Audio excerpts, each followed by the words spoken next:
员工犯错，承担责任的是柜长，柜长犯错，我这村子要钱呢，要20块钱呢，一张票。我这村子要钱呢，要20块钱。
因为它苗不够，又重新撒了种子。你看，2字播，整个都是这个都是稗草，整个都是。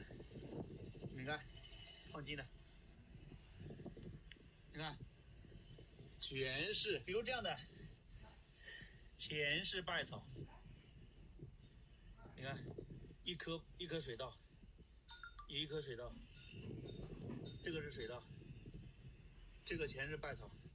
市委市政府的坚强领导下，在我们这个相关责任处室的大力支持下，在我们这个全体老百姓的共同辛勤的合作下，我相信我们一定能够市场价不会低于这个收购价那么这个呢，我想讲的第一点就是请大家呢，这个刚想着要提高政治站位，这个不光是一个工作责任，它更是一个政治责任。那么这个种粮大户呢，要更加增强。满怀希望到地里干活啊！哎呀，可是实际情况真不允许啊！你看这地方没稻草的地方啊，悬多深！现在都能悬进去15公分15公分往下了。啥钱让我们点呢？根据实际情况出发呀！你光说打包打不进啊！这是不是劳民伤财啊？我们村还挺好，免费给我们打出去了，但是我们自己还得拉出去，免费打村上也得花钱，我们自己拉也得花人工钱，也得花柴油。你就说这地咋整？咋种？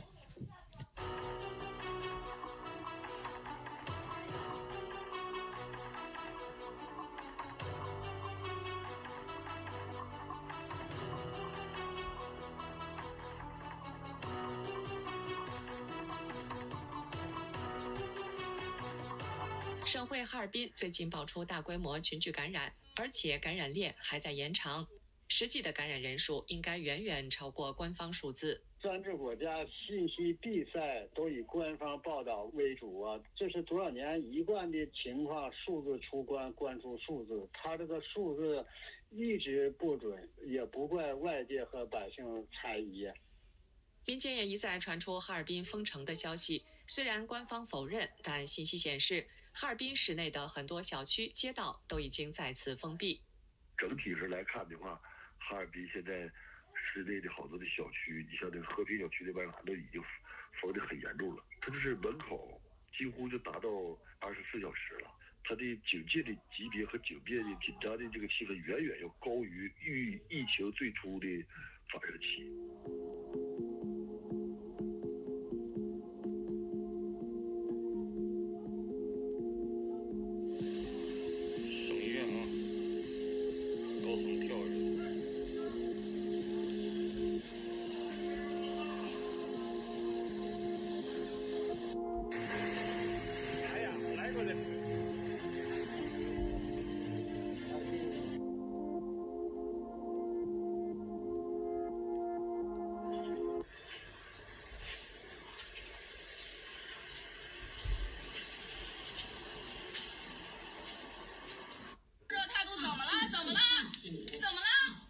你厉害？你录我就是厉害，我告诉你说我就是比你牛逼，比你厉害，信不信？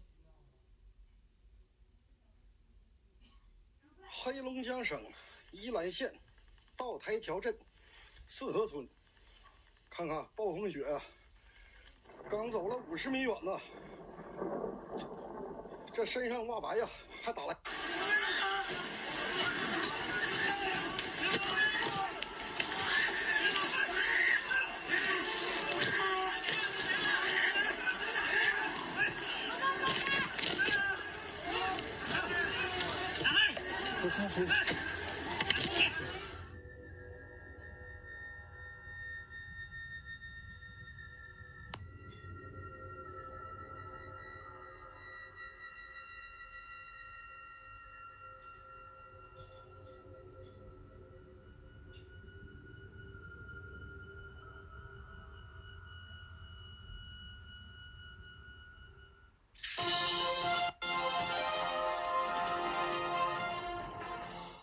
More than 760,000 Americans have tested positive for the virus.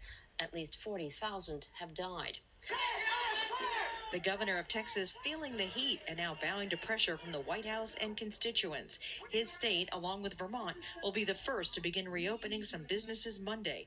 58% of registered voters worry the U.S. will loosen stay-at-home orders too quickly, causing more deaths, while 32% worry the U.S. will take too long, harming the economy.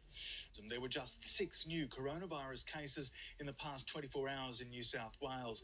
Compare that with the peak of 212 on March 27, and we've seen a steady decline or flattening of the curve ever since. The picture nationally is much better too. There were no new cases in Queensland or South Australia overnight. Victoria and the ACT had only 1 new case each, while the Northern Territory has now gone 2 weeks without a case. A doctor protesting outside Downing Street as the British Prime Minister's initial response to coronavirus came under fire. Accused of attending a Chinese New Year's celebration when he should have been chairing an emergency meeting on COVID-19, one of 5 key engagements he apparently missed as the pandemic exploded across the United Kingdom. More warnings from hospitals in England over shortages of PPE. A number say supplies of gowns are critically low. A much-needed delivery of equipment coming from Turkey has been delayed. Well, the number of virus cases in Russia has been soaring this month. Russia reported far fewer infections than many Western European countries in the early stages. But on Sunday, the Russian Crisis Response Center reported a record rise of 6,060 new cases from a day earlier. That brings its nationwide total to nearly 43,000. We'll see the US-China competition intensify. And that's not just about vaccines or domination of biotechnology sectors. It could see China making moves in the South China Sea or against Taiwan with military force because they see they have a window of opportunity here. You have 4 US aircraft carriers now with COVID-19 aboard. The potential for reduced US military readiness in the Western Pacific is quite real. So I think there's real danger coming ahead.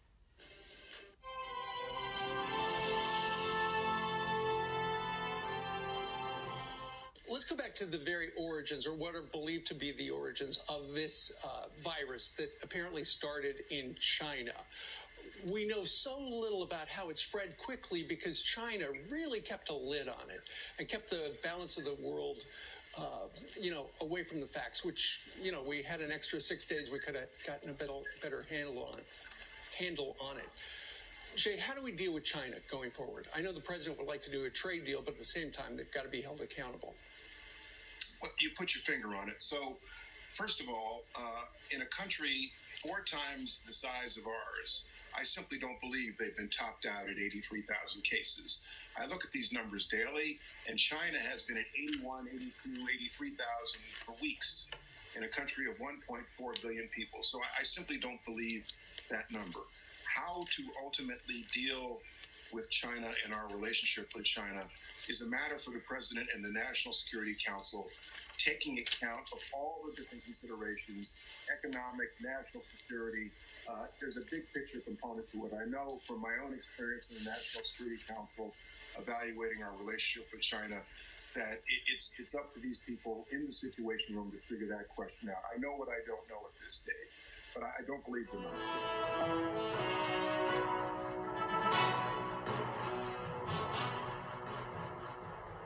They understood they had an explosive situation. They lied to the World Health Organization. That doesn't get WHO off the hook because WHO was told by the Taiwanese that this is going on. So they knew the facts. They were useful idiots.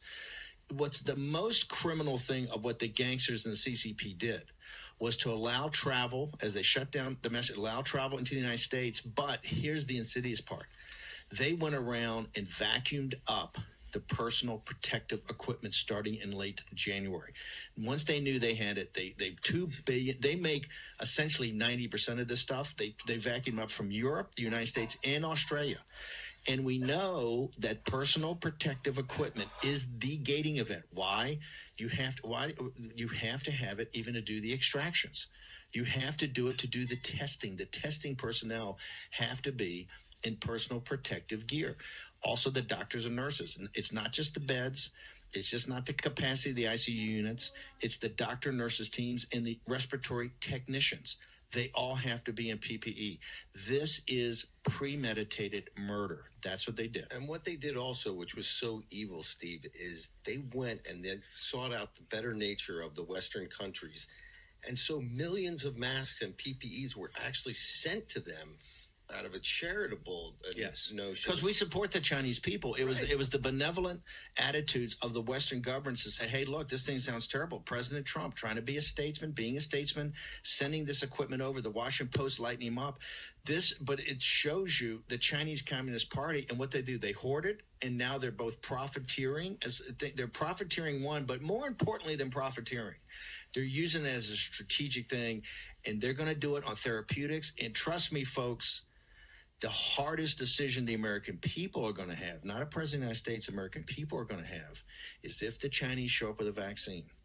Are we going to kowtow to the Chinese Communist Party? Are you going to kowtow to take the vaccine? I told them you have a SARS-like outbreak in central China, in Wuhan, and it's got community spread. Boom. And in fact, this thing even makes the case for why WHO funding should be cut. Caitlin Oakley, who's a spokeswoman for HHS, comes through and points out the fact that China stalled for weeks in allowing WHO experts to visit in January and February, and the WHO never criticized them for the delay and even praised China for its transparency. So which one was it? I mean, did we have Mulder and Scully, sneaking into the basement of the WHO in Geneva to go and, look through the different cell samples to and meeting with virologists to figure out what was going on, or when they couldn't even go and get any real answers from China, even though the WHO was praising them and saying everything was fine. So this article actually makes the case. If I were President Trump, I'd go out there today's 5-ish press conference and say, look, this article right here,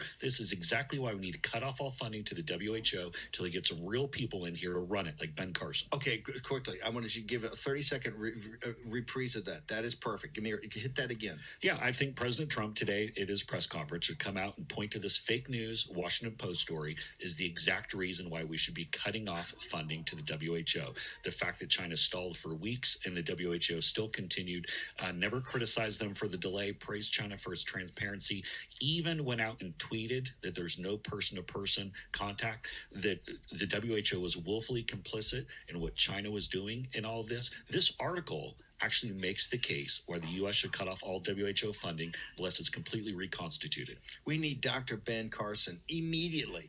If they want to even start trickling back in cash, he ought to temporarily step aside from a HUD, let his deputy take it as interim. Ben Carson's got to go to Geneva, and Ben Carson's got to get hands on this thing. This thing stinks from head. And here's the thing. Now they think they're going to leak. They're going to be wise guys, right? They're going to leak and show, oh, Trump was not on top of things. The Americans were not on top of things. You're actually making our case. You're going to make our case. In the Washington Post, it's kind of, when you're taking incoming every day from President Trump about fake news, why do you come up with fake news? Right? How can you? I want to read this lead paragraph one more time so people realize just how egregious this is. More than a dozen U.S. researchers, physicians, and public health experts, many of them from the CDC, were working full-time at the Geneva headquarters of the WHO as the novel coronavirus emerged late last year and transmitted real-time information about its discovery and spread in China to the Trump administration, according to U.S. and international officials. There's nothing, there's not a single damn thing in this entire stupid fake news story that backs any of that up. And this is important because what they're trying to do is change the timeline, right? They're trying to change the timeline. And in changing the timeline, see, the WHO's got a problem. They understand that in nailing the CCP, you got to go through the WHO.